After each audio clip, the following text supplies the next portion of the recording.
Innalillahi wa inna ilaihi rajiun. Lahir 7 Februari 1939.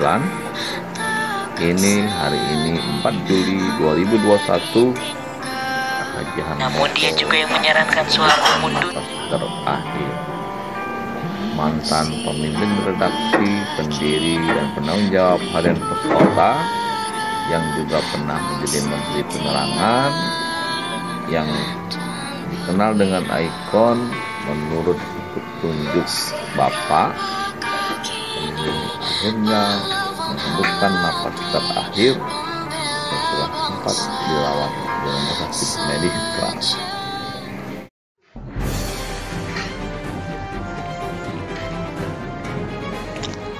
Harmoko adalah Menteri Penerangan era Soeharto yang juga Ketua Majelis Permusyawaratan Rakyat MPR periode 1997 sampai 1999.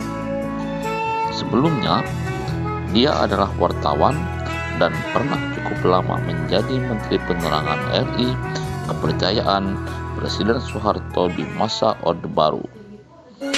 Ingatan publik terkadang lekat dengan perkataan Harmoko menurut petunjuk Bapak Presiden.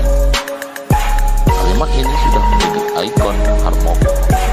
Bahkan Ganjar Pranowo sampai mengatakan gaya sisiran Pak Harmoko pun sudah sesuai petunjuk Presiden Soeharto. Harmoko pernah bersekolah di Sekolah Rakyat, SMP, lalu SMA. Dia pernah bergabung di Himpunan Budaya Surakarta dan mengikuti pendidikan jurnalistik, serta sempat menjajal kursus reguler Angkatan 7 pada Lembaga Ketahanan Nasional.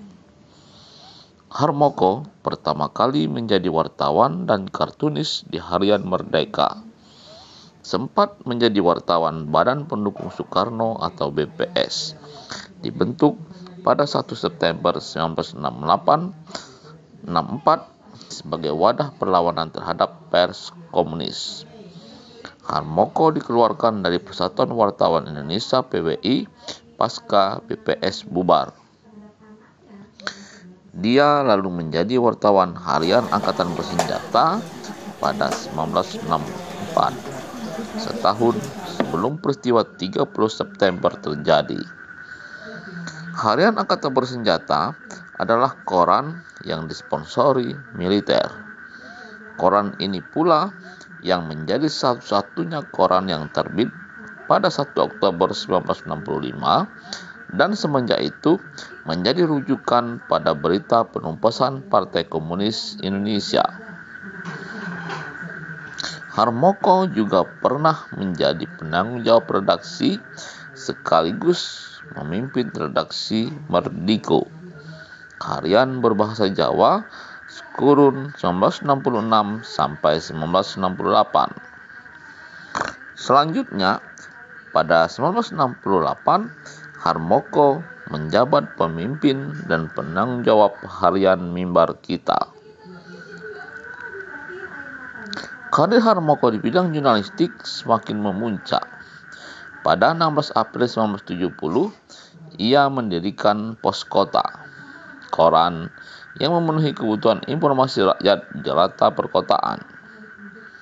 Di koran kuning itu, Harmoko menjadi pemimpin redaksi. Di bawah Harmoko, Pos Kota sukses.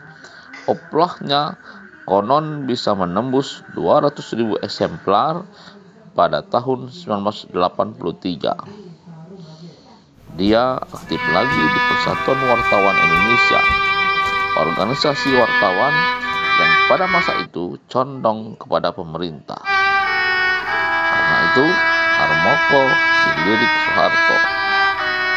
Dia didaulat menjadi Menteri Penerangan menggantikan Ali Murtopo, dan selama 3 periode Harmoko menduduki jabatan itu. Dia mengisi jabatan itu selama 14 tahun dari 19 Maret 1983 sampai 16 Maret 1997. Jabatannya sebagai Menteri Penerangan dianggap cocok. Ini memang keahlian Harmoko. Dia adalah orang yang dianggap bisa menerjemahkan gagasan Soeharto kepada publik dengan gamblang. Harmoko pula yang memunculkan ide Klompen Capir, kelompok pendengar, pembaca, dan pemirsa. Sebuah ide turun ke bawah untuk mempropagandakan program-program pemerintah. Terkadang pula Soeharto datang pada acara tersebut, berdialog dengan rakyat, dan kemudian disiarkan langsung oleh TVRI, badan penyiaran di bawah Kementerian Penerangan. Sekali lagi, Harmoko memiliki sejumlah kecerdasan dalam komunikasi publik dan politik. Pengalaman komunikasi publik ini memang sudah menjadi makanan sehari-hari Harmoko. Di awal jabatannya sebagai Menteri Penerangan, pers berharap kepada Harmoko untuk tidak melakukan pemberedelan.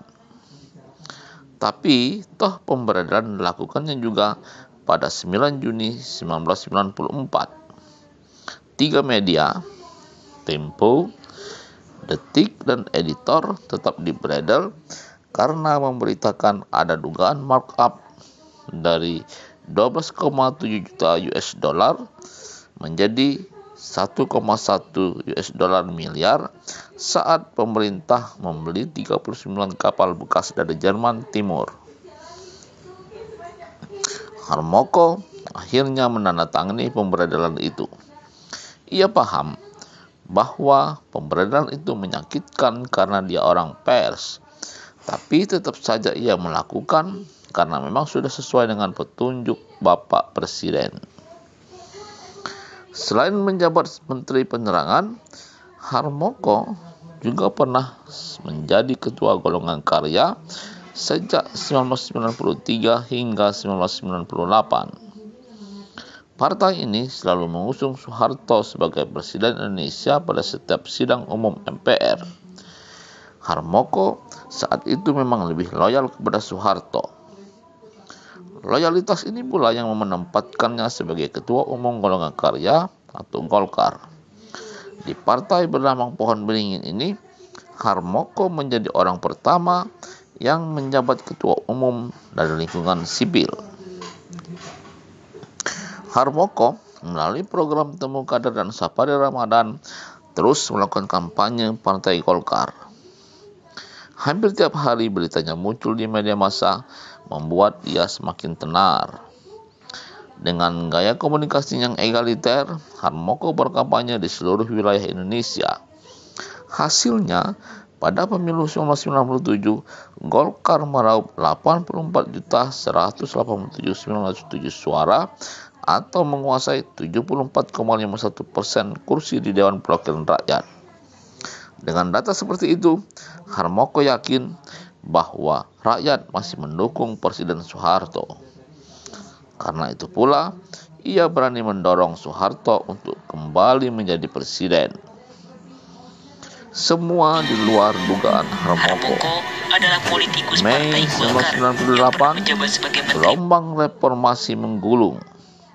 Harmoko yang dulu setia ikut dalam arus reformasi, pada tanggal 16 Mei 1998, selaku Ketua DPR MPR bersama Sarwan Hamid, pimpinan fraksi ABRI, menemui Soeharto di kediamannya di Jalan Cendana. Inti pertemuan itu, Harmoko memohon Soeharto mundur. Soeharto akhirnya berhenti dari jabatannya pada 20 Mei 1998. Jauh sebelum diturunkan, Soeharto sangat percaya kepada Harmoko. Setelah posisi Menteri Penerangan RI pada 10 Maret 1998, Harmoko pun menjabat sebagai Ketua MPR. Harmoko adalah orang yang memuluskan Soeharto sebagai presiden untuk terakhir kalinya pada 1997. Namun, pada 18 Mei 1998, 2 bulan setelah dilantik, Harmoko pula yang meminta penguasa Orde Baru itu untuk turun jabatan. karena gelombang demonstrasi rakyat dan mahasiswa menempatkan Harmoko pada situasi dilematik. Rumahnya di Solo dibakar oleh massa. Setelah Soeharto mengundurkan diri, tersebar desas-desus Harmoko dicap pengkhianat oleh keluarga Cendana karena nekat meminta Soeharto turun. Semenjak itu, hubungan antara Harmoko dan keluarga Cendana diduga retak. Harmoko dituding sebagai biang masalah. Konon, jelang pemilu 1998, sebenarnya Soeharto sudah berniat ingin lengser ke Prabon Mandek Pandito, turun dari kekuasaan dan menjadi pandita. Tapi Harmoko meyakinkan bahwa rakyat masih menginginkan Soeharto memimpin Indonesia. Apalagi, menurut Harmoko, tidak ada satu pun sosok yang sepadan dengan Soeharto. Setelah itu, nama Harmoko tenggelam. Namanya baru muncul lagi ke permukaan saat mengunjungi mantan bosnya itu pada 16 Januari 2008. Tapi di sana ia tak mendapat sambutan apapun dari keluarga Soeharto. Bahkan Harmoko juga tidak sempat melihat Soeharto sampai wafatnya pada 26 Januari 2008. Tak satu pun pers yang memberitakan apakah Harmoko hadir dalam pemakaman itu. Harmoko mendirikan Partai Kerakyatan Nasional atau PKN pada April 2008 lalu. Tapi PKN nyatanya tak lolos verifikasi. Manuver politik Harmoko gagal dan namanya kembali. Sudah janji bakti ku satu